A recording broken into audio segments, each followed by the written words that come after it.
We're piecing together what we know of what's in this framework plan from a variety of media sources, Axios among them. I'm just going to quote here from what Axios has reported about what could be in this deal. That is a Strait of Hormuz being reopened without tolls, the U.S. lifting that Iranian blockade, an end to all fighting, including fighting in Lebanon, Iran being able to sell oil, and there being discussions about Iran's nuclear program happening not now, but in a few weeks, a few months' time. Andrew, I'm going to have you channel your colleague Barak Ravid here in a few minutes. But before we get there, Joumanna, let me go to you first. And there was this wonderful line in David Sanger's piece in the New York Times this morning. He said, it's too early to tell what exactly Trump and Iran have agreed to or if they have agreed to much at all. Let's use that as our jumping off point for this conversation. We have been here before, maybe not exactly here, but there's been the prospect of a deal floated before, and we've seen that kind of come crashing down when we haven't seen corroboration on all points from the Iranians. Yeah, I will say this time does feel a little bit different because of the buy-in from so many countries in the Gulf Arab region. And even the most hawkish social media commentators, and this I'm referring specifically to UAE commentators, are referencing the fact that there is going to be some form of a breakthrough or of a deal as well. And the fact that President Trump, even in that Truth Social post yesterday, explicitly said that the final framework needs sign-off from other countries, and there he listed all of the countries that had been involved, including the likes of UAE, Qatar, Saudi Arabia, Turkey, Egypt, and of course Pakistan, the main mediator, and then the big one, Israel. That suggests that there has been sort of a group push to get this over the line. Now, as you say, the details matter. It's been, almost 12, 24 hours, I guess, since that post went up, and we still don't have a lot of detail as to what it pertains and what it includes. What we do understand, though, is something that Iran themselves have been pushing for, which is a bifurcation between the first step of the process, which is a reopening of the straits, and then a deferral of sorts of all of the thornier topics around the nuclear file, the proxies, the militias, which are actually the meat of why the U.S. entered into the war in the first place. But what we don't understand is, and this is per President Trump's Truth Social post, it would lead to some fully unconditional reopening of the Straits with the proviso that the U.S. would be allowed to maintain a military presence there should the 60-day or 30-day ceasefire expire, and they would have to go back to military action. But at this point, we're still waiting for more details on what exactly this multi-phased framework is going to include. Andrew, with the details that we do have, and those seem to be the same details members of Congress are getting based on their Twitter posts overnight, this is not making friends from a lot of people who are some pretty staunch allies of the president.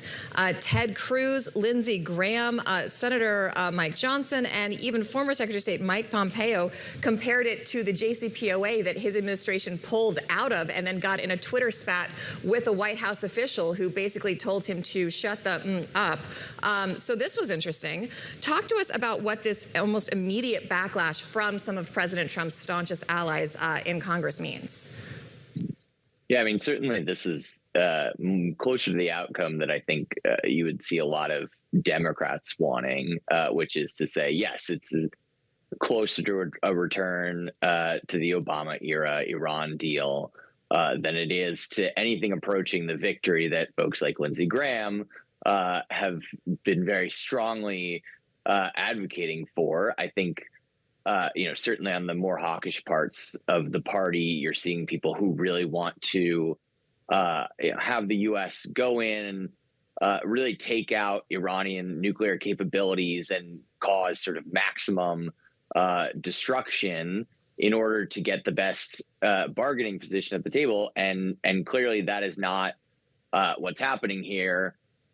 The polling on this war suggests that the public is very much not in line with that position, and so naturally you're going to see some disalignment between folks like Lindsey Graham, especially, and Ted Cruz, who want to see a maximal U.S. involvement in this conflict. But with regards to the rest of Congress, I think Democrats have for a while now been trying to get an Iran war powers resolution over the line, slowly but surely been able to peel off more Republicans on the sort of isolationist, more America First, if you will, wing of the party. They were about to have a vote this past week, and they pulled it because they were concerned that more Republicans would defect and vote to end the war. So I think, at least a little bit, you're seeing domestic politics in the U.S.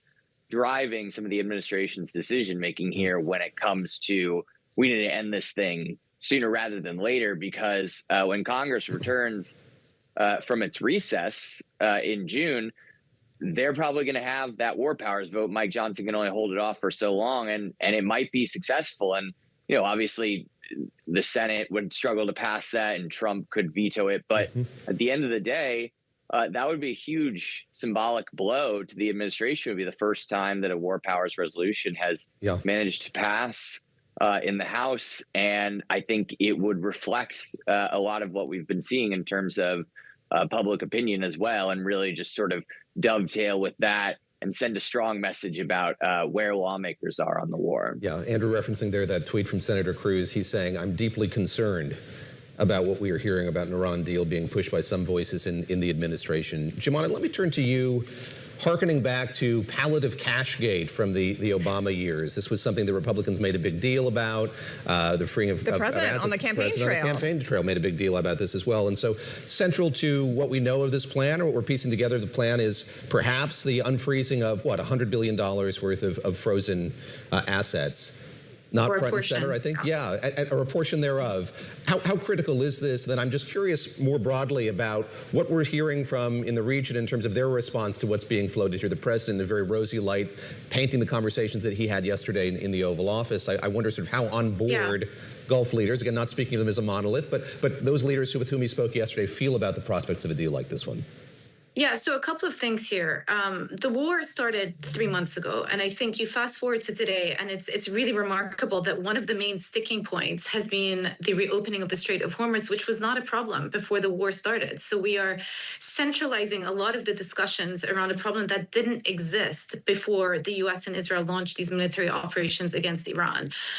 So now we're in a situation where Iran have discovered that they have a lot of leverage over this key chokehold for the global economy, and they're not going to give it up without getting something in return. And for them, the incentive is clearly economic. And what they've been pushing for the last, several rounds of negotiations is for lifting of those sanctions so that they can get their oil free flowing again without the risk of sanctions. And the second point is, as you say, the unfreezing of some of the assets. And you say they amount to about $100 billion. Now here, there's been, I think, a lot of discussion back and forth about the extent of how much the U.S. are comfortable in terms of lifting the current restrictions. But what I've seen, the numbers that I've seen that have been reported, amount to around 20 to 25 billion, which is still a substantial sum. But it's not necessarily handing over cash; it's just lifting of assets that have been frozen. Now, that's just one part of the discussion here. And I think to come back to your question about the Gulf Arab states, they don't want to be handing Iran a gift here. But the alternative was indeed on Friday, it really did look like the U.S. were facing a big decision of whether to go down the diplomatic route or once again restart military hostilities. And I think the perception is that going down the hostilities route was just so much worse an option that the main goal had to be getting diplomacy and negotiations over the line to avert going back to a scenario where energy infrastructure in the region could once again be targeted. It's early days now because we still don't know what's in the deal. There will be a postmortem, and we will look back and see, how the Gulf Arab states are going to come out of this. But I think the perception now in the region is that there needs to be a full cessation of hostilities, and living in this frozen conflict with the strait still somewhat controlled by Iran was never going to be a solution that was going to be acceptable. So at least you get short-term visibility. Medium-term, long-term, I think there's still a lot of concern that this situation could once again flare up, especially if there's not a full resolution to some of the thornier topics that we spoke about, the proxies, the militia, and of course, the nuclear file. Andrew, if this does come together in kind of a deal like Joumanna was just talking about, there is no guarantee, to her point, that Iran isn't going to change its mind if it's unhappy some point down the line and close the strait, which to this point wasn't really an issue before this conflict started. Do you think when it comes to selling this agreement, not just to these Republicans who have been sounding off on Twitter, but when these Republicans go home and talk to their constituents, that that's going to be a harder sell? Do you think all these things the president has been hammering about are going to become liabilities when constituents who wanted America first, no intervention, and even the Iran hawks who wanted to take out the program realize we're kind of back to where we were before?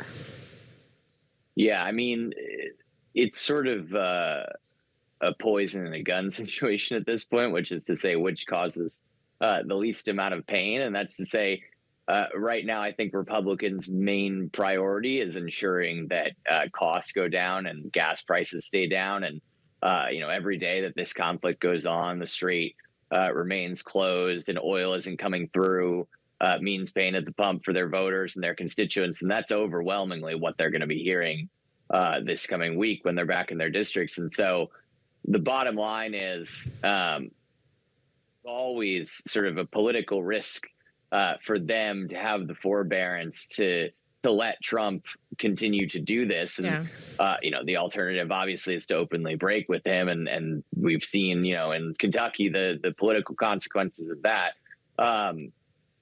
Certainly, I think they're going to look at this deal, if not publicly, then privately, at least, as a boon, politically for the midterms, just because it means that much less headache in terms of gas prices and all the other supply chain way to issues set it aside that come along. as people go to the polls. Yeah.